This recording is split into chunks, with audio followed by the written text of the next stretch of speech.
Petit bolot grand sarpeau, je crois que tout le monde comprend. Petit bolot grand sarpeau, c'est le champignon, ça c'est classique. Alors, enapalto, enacalson, c'est le cancréat, ça c'est plus extraordinaire.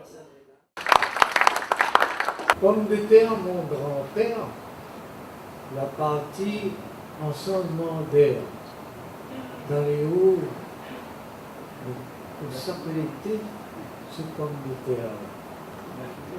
Off. C'est Off. off. Pomme en l'air. Moi, vous voyez, le fait commission, il part au vin. Voilà, un caillou. Un caillou, vous le lancez, il ne revient pas. Mon cas tombé à terre, mon pas qu'à faire mon corps mal. Ah, ça, pardon? Non, pas tout à fait. Ça pourrait être ça, enfin.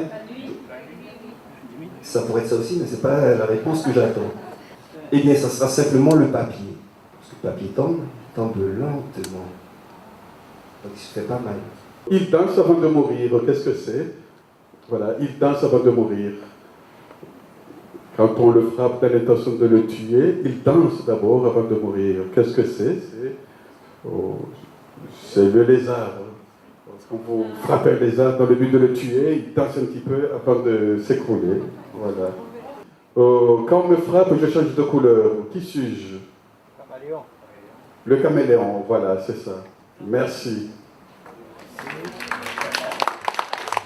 Zou mon essence, ça même zou condamne-moi.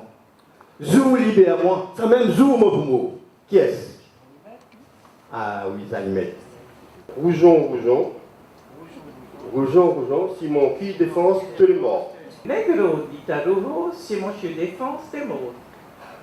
Et topoli. La marmite sur le feu. La marmite et le feu. Et qu'est-ce qui glisse dedans quand on rentre dans la maison? Quelque chose qui grince des dents quand on rentre dans la maison. Vous m'avez parlé de la marmite et du feu. Comment elle tient, votre marmite? Pas de crémaillère chez nous. Hein. Ah, chez vous, il n'y a pas de crémaillère au-dessus du feu. Oh, ben voilà. Et ben voilà toute la différence. La crémaillère. Et qu'est-ce qui vous tend les bras alors quand vous rentrez chez vous? Bravo. Bravo. Bravo. Mais un objet, s'il vous plaît. Parce que toujours les devinettes sont des métaphores. C'est-à-dire quelque chose qu'on remplace par soit une personnalité de dire un objet, soit l'inverse d'ailleurs. Quand vous entrez chez vous, il n'y a pas quelqu'un qui vous tend les bras?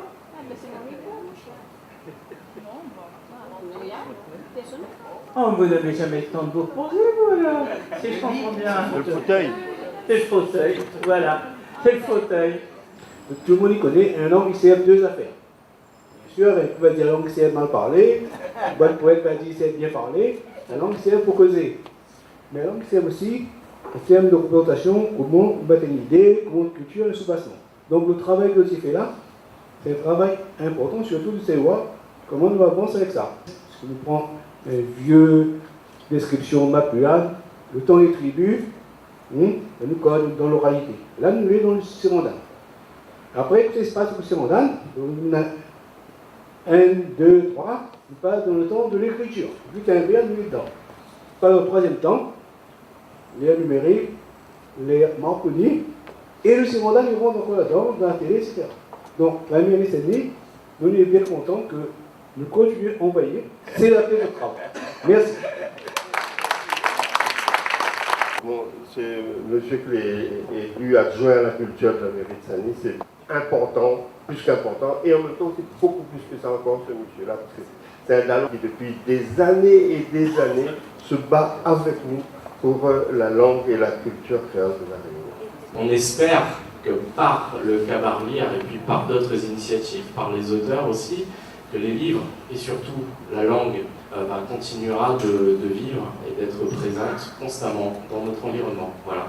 Une très belle soirée à vous. Merci aux invités qui sont là. Merci aux organisateurs. Bon, nous allons commencer tout de suite la ronde. Bon, au fur et à mesure, demandé à chacun de venir. On commence par Arnaud Carpouran de l'île Maurice, qui sera le modérateur. Arnaud, bien.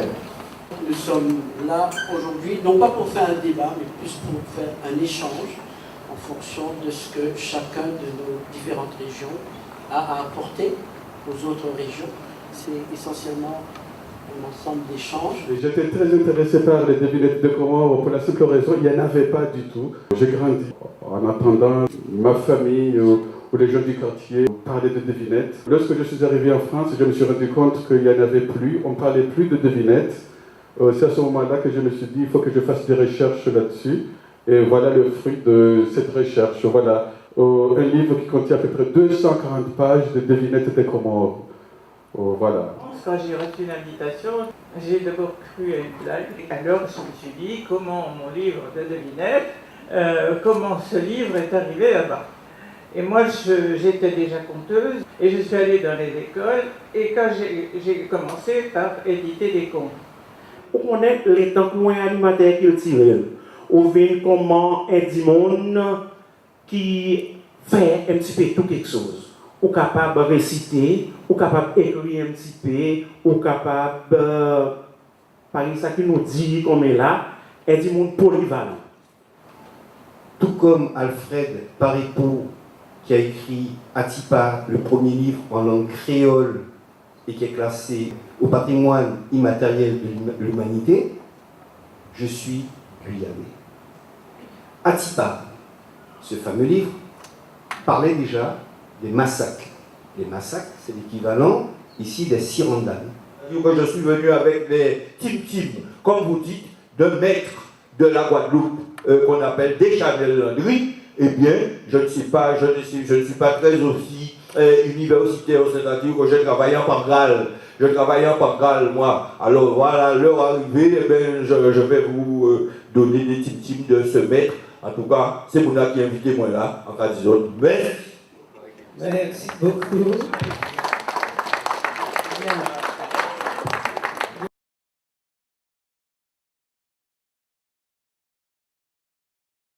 Ça vient du temps de l'esclavage.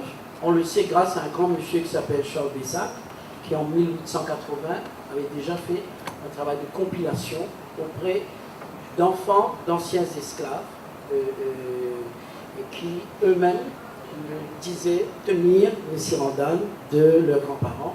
C'est Bessac qui a permis aujourd'hui à ce trésor linguistique de se maintenir en vie. L'origine de Sirandane, le mot serait d'origine makoua, sans pec aussi, qui voudrait dire un jeu de mots. J'accepte ton invitation. En allant voir les personnes âgées, on n'a pas seulement le conte qu'on cherche quand on y va. Quand on fait une enquête, on a des contes, puis quelques devinettes, et puis une chanson, puis une comptine, et ainsi de suite. Donc, dans l'ordre des choses, j'ai travaillé d'abord sur les comptines, et puis après sur les contes, parce que les enfants me les ont demandé. L'origine des massacres, car chez nous on dit massacre, tout comme mon collègue l'a expliqué tout à l'heure, ça vient de l'esclavage, mais pas que de l'esclavage. N'oubliez pas que nous avons eu des personnes qui nous ont transportés et qui étaient de langue française, et les devinettes existaient déjà à cette époque, avec un apport africain dans un premier temps. Et en Guyane, nous avons ce qu'on appelle les Bushimengués. Ce sont les peuples qui se sont évadés de l'esclavage et qui sont allés dans les bois, qu'on appelle les nègres marrons, qui ont aussi apporté leur culture. Et ceci a été complété par les peuples premiers qui peuplaient la Guyane, les Amérindiens qui avaient leur culture. Donc les massacres, c'est un ensemble de tout cela. Ensuite, les massacres s'inspirent de l'observation de la nature, des comportements des hommes. Il y a une petite différence entre les massacres et les devinettes, c'est à quel moment on dit les massacres. Chez nous en Guyane, on dit les massacres durant les contes, durant la veillée mortuaire, chose exceptionnelle en Guyane encore, par rapport aux autres. Les hommes, tout comme les femmes de cette époque, disaient les massacres, alors que d'une façon générale, c'était les hommes ailleurs chez nous sont les hommes et les femmes pendant la cérémonie. Guadeloupe, Martinique et tout ça, ce sont des pays qui ont pris naissance dans les mêmes conditions historiques. C'est en vain que je revienne, n'est-ce pas, sur Louis. Ce que je peux dire, c'est qu'en Guadeloupe, Bic a des vignettes même, c'est l'éveillé mortuaire. Bien. Donc, c'est une série de cric, crac, tim, tim, boissé, cric, crac. On appelle ça en Guadeloupe jet de mots. Sur Sainte-Anne, on parle de jet de mots. Sous la Bastille, on dit jet de mots.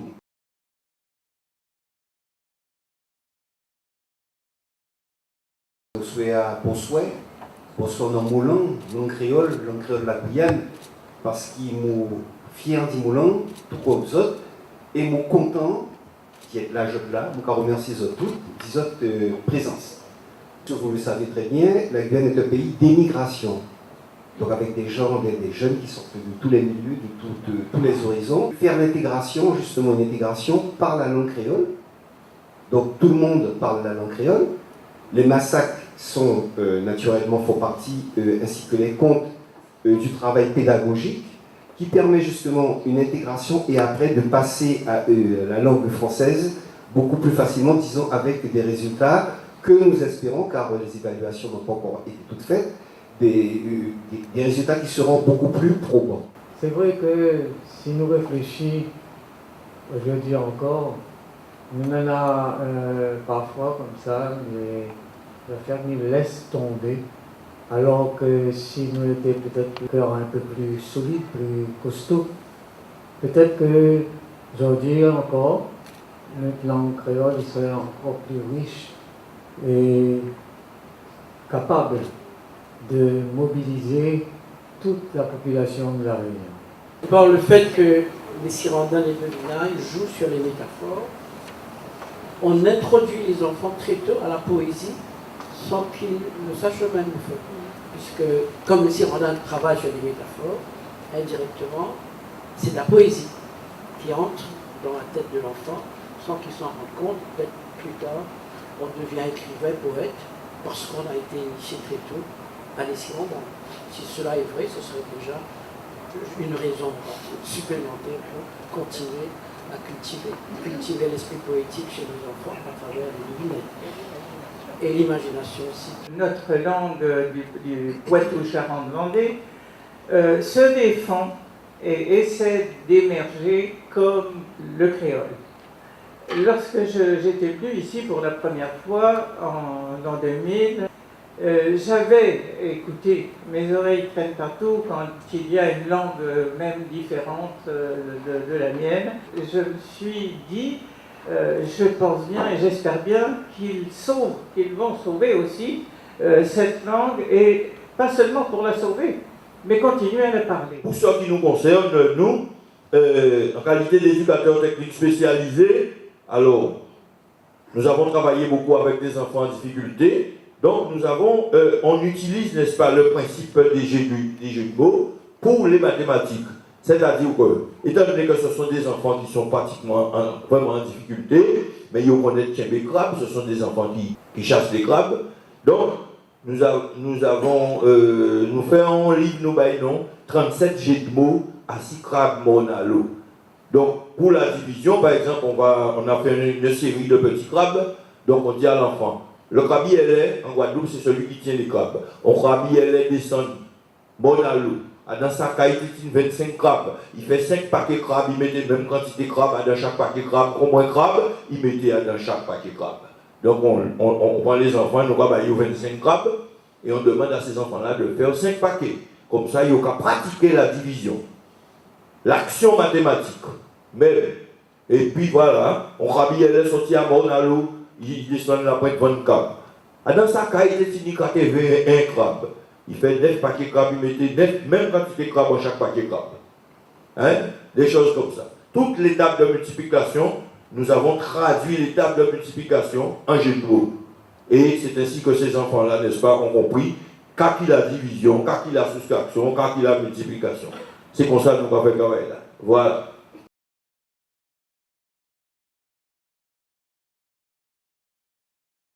À l'époque, il n'y avait pas d'école, donc ça avait un but didactique, permettre aux jeunes d'être instruits par les anciens. Ce que je pense, pour moi, en vérité, un conte, une devinette, ça n'existe qu'au moment où de l'oralité d'une personne à l'oreille de quelqu'un qui écoute, c'est là que ça vit.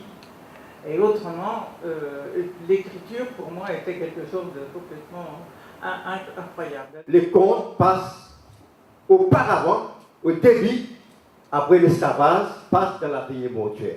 Qui fait partie de la veillée mortuaire? Parce que quand un dit il y a la mort de lui, il peut pleurer. Ma famille peut pleurer. Alors maintenant, il fait un système, on dirait, amène ça, parce qu'il y a un seul côté, il mouille là. Côté il mouille. Là, quand on raconte ça, il mouille là pour arrêter de pleurer, pour oublier ce mot. Après, tu as arrêté de pleurer, mais à un moment donné, quand il mouille là pour se laver. Il continue dans la veillée mortuaire, dans la grammaire, il réunit les enfants, raconte l'histoire. C'est là, moi, je ne peux pas venir inventer Siradan dans le but, c'est Siradan qui m'a fait gagner avec mon grammaire. Alors, dans les années jusqu'à 70-80, les Siradan étaient notre télévision et notre radio. Parce qu'à l'époque, là, il y avait en télévision, et radio, c'est des gens qui ont beaucoup d'argent qui ont la radio. Alors, c'est un système pour les parents distraire nous. Alors, hier, il y a une cause, il s'est dit, grand scientifique, après beaucoup de temps plus tard, qu'ils ont découvert qui ban parents, c'est ban dictionnaire pour ban enfants. On a épuisé nos 70 minutes, donc je crois que c'est le moment précisément d'inviter le public. Merci beaucoup, M. Soumia, pour m'avoir invité à participer à cet événement extrêmement important pour remémorer certains aspects essentiels de différentes traditions orales. Les devinales, Maït Zambek, Siranda, Massak, Titi, tout ça, les choses, ça porte différents noms selon les lieux, mais ça fait référence plus ou moins à la même chose. Et l'édition de devinettes.